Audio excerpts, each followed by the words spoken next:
Now, I see that you told me your biggest accomplishment was in the race car, was in New Hampshire. Do you remember that? Yeah, I remember that like it was yesterday, Tell us about it. yeah, so it was a couple years ago. So like the diecast car that I mentioned, it was actually from a series I raced at up in Canada called the NASCAR Pinty Series. And the NASCAR Pinty Series, they always run all the races up in Canada, whether it's a road course and an oval.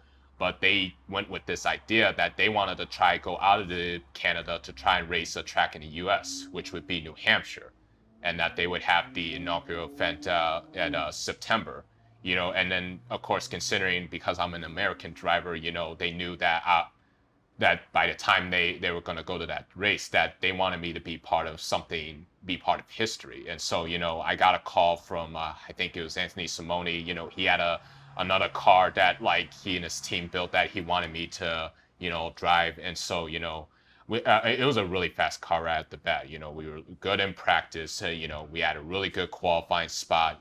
And we eventually moved up to the field and ended up finishing ninth. And since I joined NASCAR, I never really had a top 10 within my first 5, 6, or 7 starts. And so I finally did that. And really at the end, it just felt like a win. Like that type of accomplishment when you can finish in the top 10.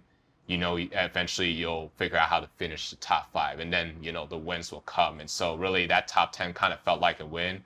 And it definitely felt like, yeah, I definitely belong here, and I got a long career ahead of me.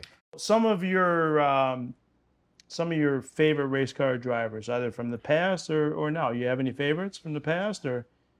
Yeah, I think when I first started watching NASCAR as a kid, my first favorite was Jimmy Johnson.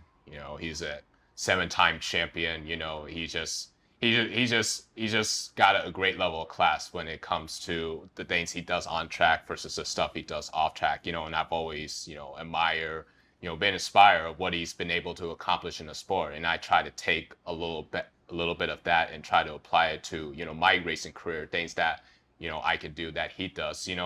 But I also follow people of my peers too. There's even another driver in the very top level of the sport with Bubba Wallace too. Yeah. The only African American driver up there. And then there was once a driver named Wendell Scott. One of the pioneers of NASCAR back in the day, and he's actually the first African American driver to ever win a race. So those are the few drivers that I certainly like look up to, admire. And heck, hopefully one day I get to join Bubba at the very top level of the sport.